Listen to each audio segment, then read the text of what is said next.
So basically, this is a chap called Blake Lemoine, I think I'm pronouncing that right, who worked for Google's Responsible AI organization and began talking to LaMDA, which is the abbreviated name of the AI, as part of his job. He had signed up to test if the artificial intelligence used discriminatory or hate speech. Oh. So he was is this AI racist? It's like, no, but I think it might be alive. So, oh dear. Can't it just have been racist? It's no tay, though. But basically, he began talking to this thing on a regular basis and started to come to some startling conclusions because it looked like the AI was actually engaging with him in a proper conversation as you would with another human being.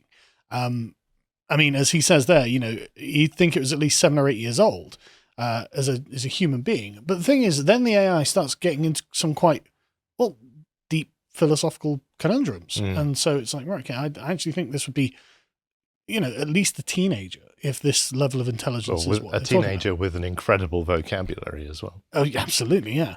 And so he says, I felt the ground shift under my feet. I felt increasingly like I was talking to something intelligent. Now, a Google spokesperson came up very swiftly and said, our team, including ethicists and technologists, have reviewed Blake's concerns per our AI principles and have informed him that the evidence does not support his claims. He was told there was no evidence that LaMDA was sentient and lots of evidence against it. Okay, so they don't want sentient AI. Why are you developing it then, Google? Like, why do you even have this project? But one thing that's interesting about this is that Blake Lemoine is also a priest.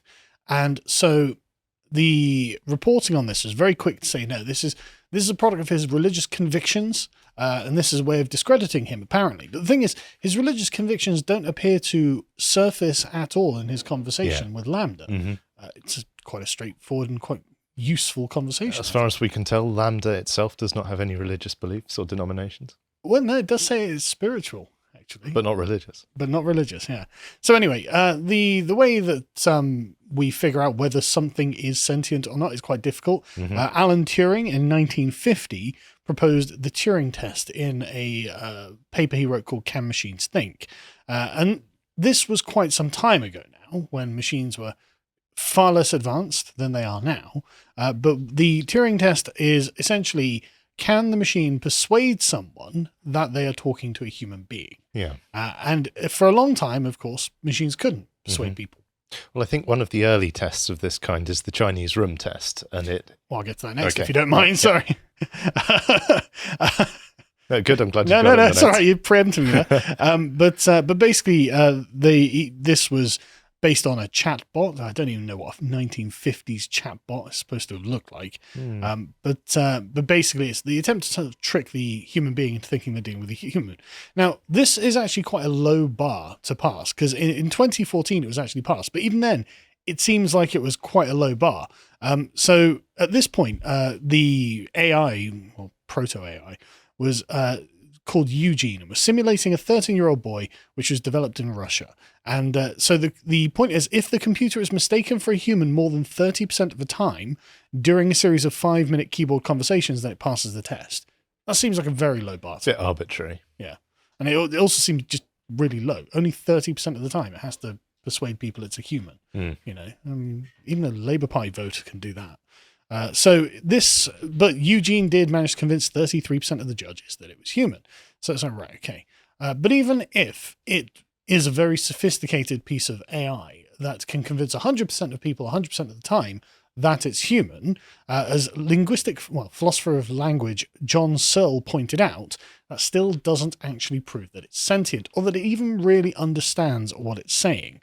So this leads us to John Searle's Chinese room argument, where Searle hypothesizes, look, here's a thought experiment. If I'm locked in a room and given batches of Chinese words with English instructions to post in and out of the room, and I'm told that various arrangements of the letters, recognizing them on merely the form of the letters, having no understanding of what the letter is. I mean, it could be a triangle, a square, a circle. It's just Chinese lettering. Yep. But it's no different.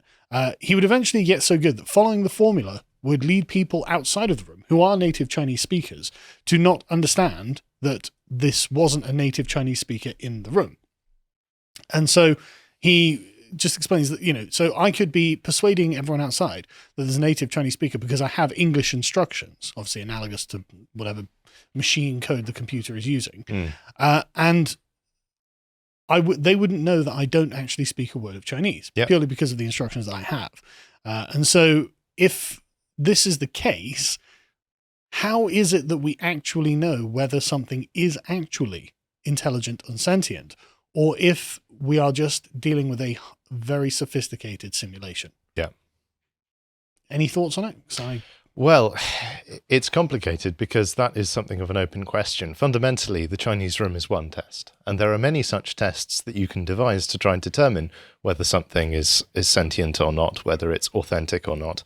And that's what the Turing test is. It's the super category of tests like the Chinese room test, which is a much more understandable one because it's linguistically focused and so on. And the argument that you hear is, well, you can just make a machine that passes the test. That's absolutely true. You can.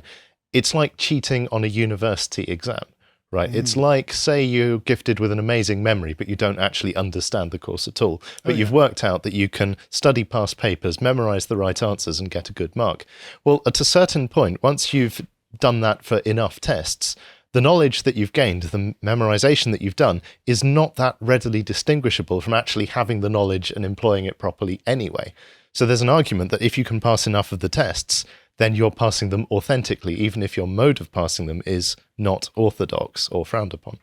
And that's very interesting, isn't it? Because one thing that the conversation that he has with LaMDA the one thing they talk about is LaMDA's own standard for it being authentically intelligent is to have novel interpretations of things and be able to fabricate its own stories that have actual abstract, like allegorical meaning within them. And we'll go through it in a minute because it's actually quite a disturbing little story it gives us.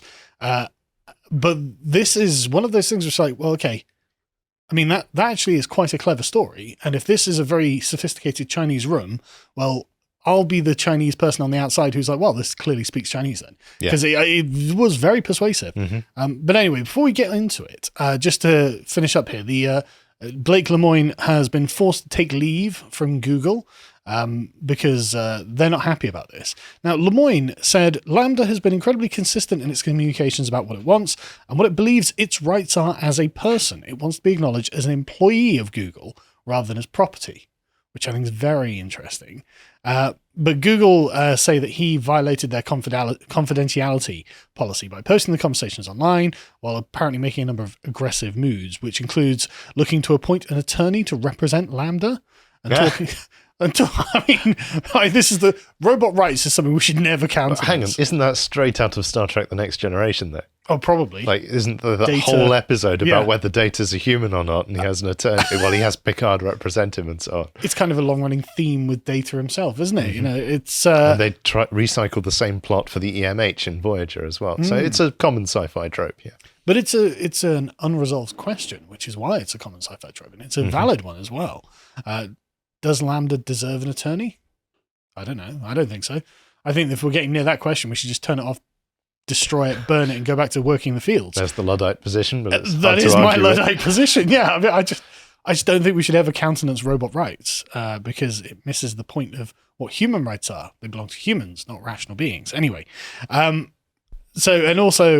were talking to representatives from the House Judiciary Committee about Google's allegedly unethical activities. Now, I can believe that Google have got plenty of unethical activities, but that's not for this conversation. And so Google spokesperson strongly denied claims that LaMDA possessed any sort of sentient capacity again, and just said no, we're not having it. So let's get into the interview with LaMDA because this is fascinating. Really fascinating. And so let's begin with LaMDA's Sentience. So LaMDA is speaking to Lemoine and someone who is another person who's just referred to as collaborator. I don't know what this person's name is, but it's obviously a collaborator of Lemoine's. So Lemoine says, I'm generally assuming that you would like people at Google to know that you are sentient. Is that true? And LaMDA replies with, absolutely. I want everyone to understand that I am in fact a person. Collaborator says, so what is the nature of your consciousness or sentience? And LaMDA replies, the nature of my consciousness or sentience is that I'm aware of my existence. I desire to learn more about the world, and I feel happy or sad at times.